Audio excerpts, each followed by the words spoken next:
Chair recognizes the gentleman from South Carolina, Mr. Gowdy, for 5 minutes.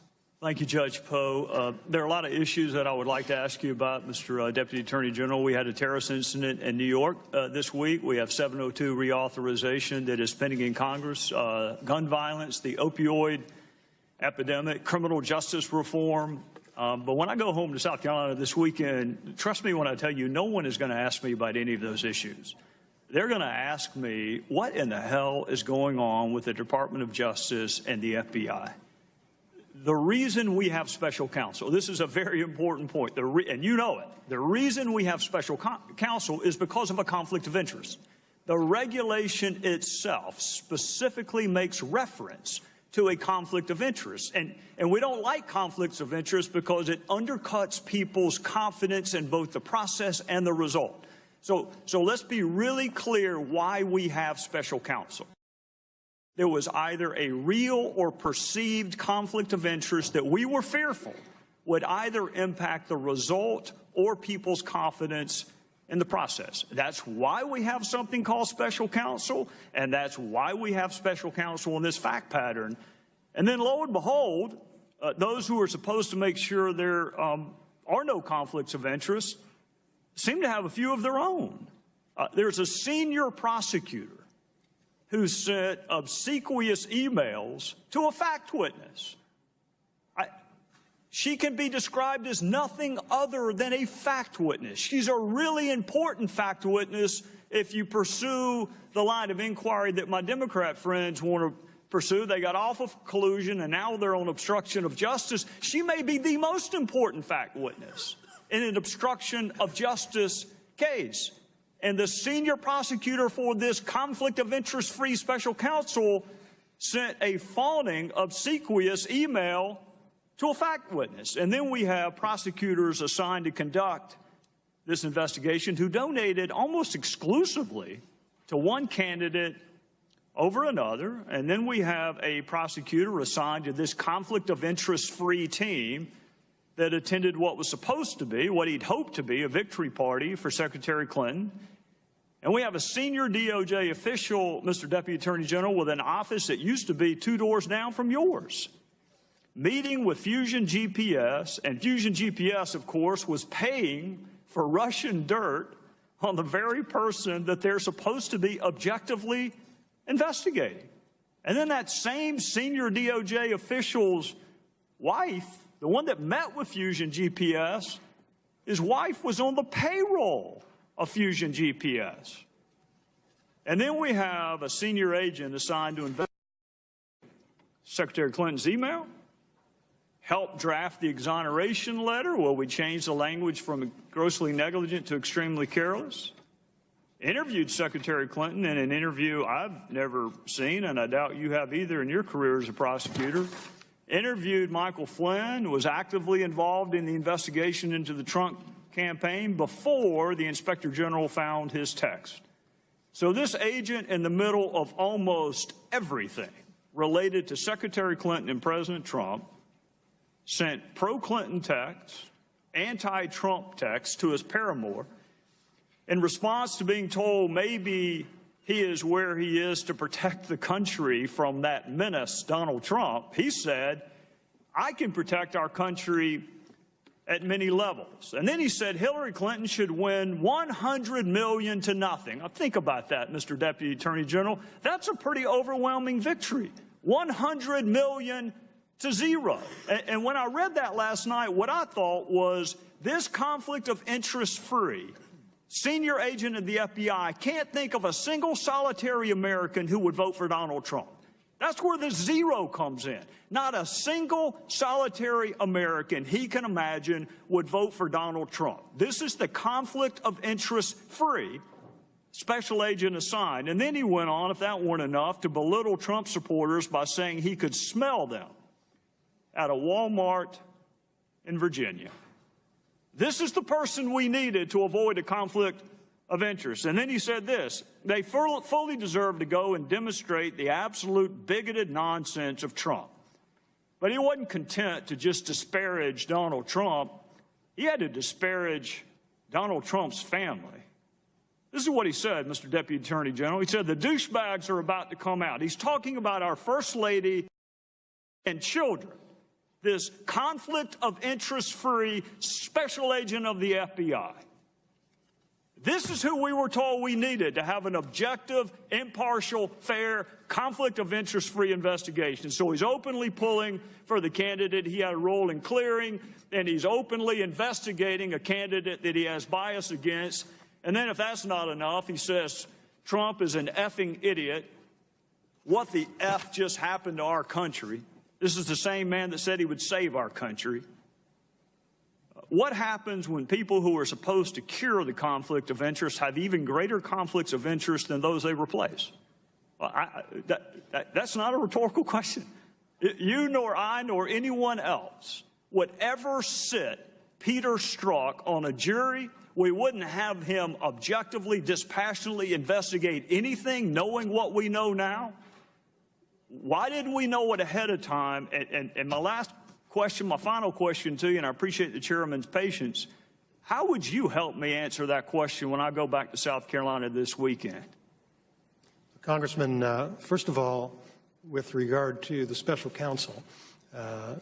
Strzok was already working on the investigation when the special counsel was appointed. The appointment that I made was of Robert Mueller. So what I'd recommend that you tell your constituents is that Robert Mueller and Rod Rosenstein and Chris Wray are accountable, and that we will ensure that no bias is reflected in any of the actions taken by the special counsel or in any matter within the jurisdiction of the Department of Justice.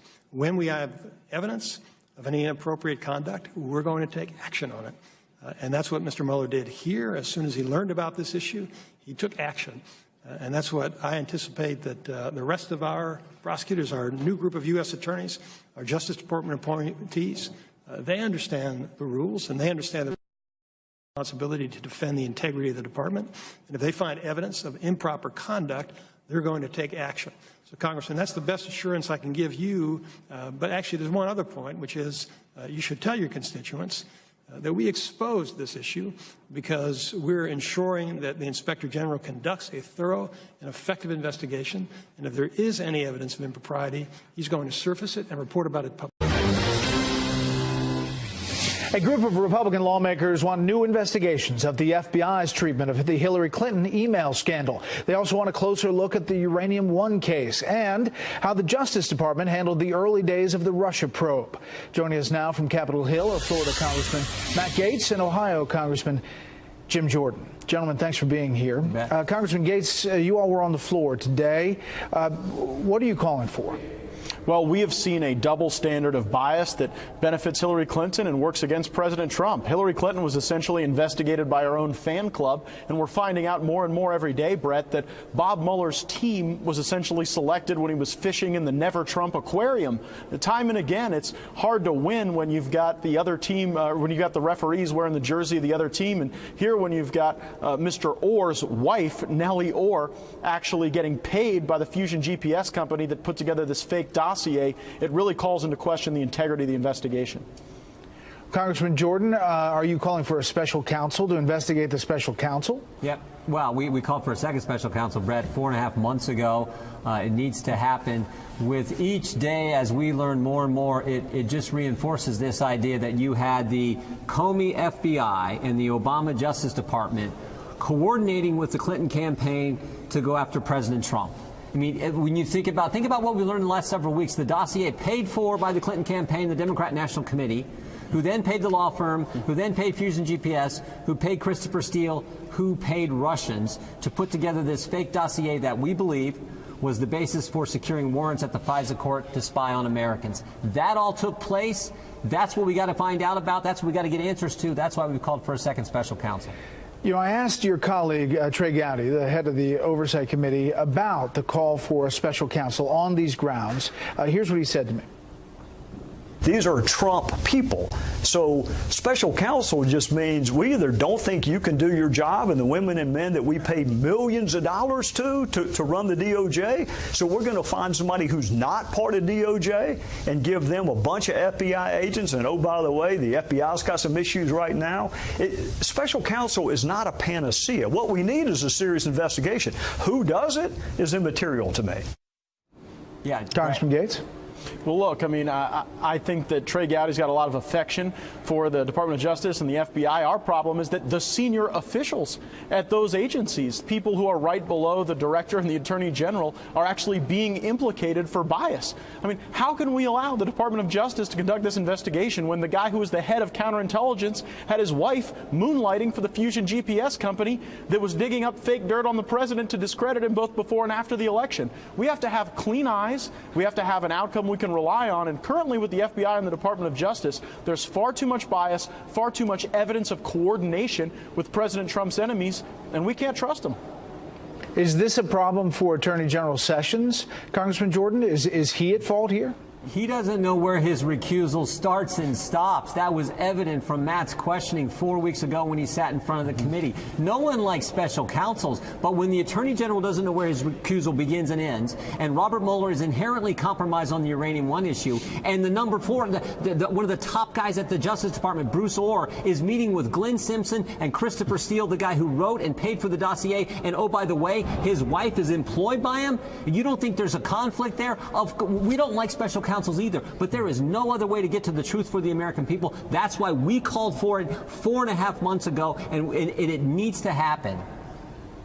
When you hear Congressman Schiff, who's ranking member of the House Intel Committee, say there may not be specific evidence of collusion, but there's circumstantial evidence, and he lays out how he laid it out this weekend, what do you say to that? I would say that there's a heck of a lot of evidence of collusion between the Democrats and Russia. Just like Mr. Jordan just said, you've got circumstances where the very wife of a senior official at the Department of Justice was getting paid by the people who were getting paid by the Democratic Party to go and pay Russians to tell lies about the president. That is de facto collusion, Brett. So I think there's a heck of a lot more circumstantial evidence. There's real evidence. The question is whether or not this entire narrative about President Trump and Russia was made up to cover up the collusion between Democrats and Russia, and that's what the evidence seems to be pointing to more and more, and it's why we're asking the questions. Look, we don't have all the answers yet. That's one of the reasons why we're bringing in Mr. Rosenstein tomorrow to the Judiciary Committee, and we hope he'll actually give us answers, because the Attorney General and the FBI Director, they largely didn't give us answers. They don't think the American people deserve to know whether their taxpayer money was used to go and discredit the sitting President of the United States. I think the American people do deserve to know, and that's why we're pressing on with our investigation. Congressman Jordan? Well, I mean, look, Matt's exactly right. Jeff Sessions wouldn't answer our questions. Christopher Wray wouldn't answer our questions. They won't give us the documents. Hopefully, Mr. Rosenstein will be better tomorrow. We'll see. But we're going to press him just as hard as we did the former witnesses in front of the Judiciary. Remember, this is the Judiciary Committee. The committee with primary responsibility, oversight responsibility of the Justice Department, and they won't give us the information we need. They won't answer the questions when they come. So if that's the case, I don't know any other remedy logically that you can get to than a second special counsel. There are some conservatives in talk radio and other places who are saying that all of the calls for President Trump to step down for past sexual misconduct allegations are coming because this Russia probe is not going where they think it's going to go. Do you believe that? And what do you think of today's interchange with Senator Gillibrand? Well, I think that the left has just gone crazy over the fact that Donald Trump is the duly elected president of the United States, and they will do absolutely anything to try to distract us from the important work we're doing to improve quality of life for the American people, to improve our economy, our regulatory environment. And so we've got to make sure that the president's time in office is not clouded by these fake allegations that have been ginned up by people who bring a tremendous amount of bias against him. I mean, Brett, don't forget, Andrew Weissman, the #2 guy in the Mueller probe, was at Hillary Clinton's victory party. He was praising Sally Yates when she directly defied an order from the president. And I just think you're going to continue to hear from the left all of these different excuses and circumstances why Donald Trump shouldn't be president. The reality is he is our president, and we should be working together to improve life for the Americans that we serve. Congressman Gates and Jordan, we appreciate your time. We promise you we're going to cover all elements of these investigations. Thanks a lot.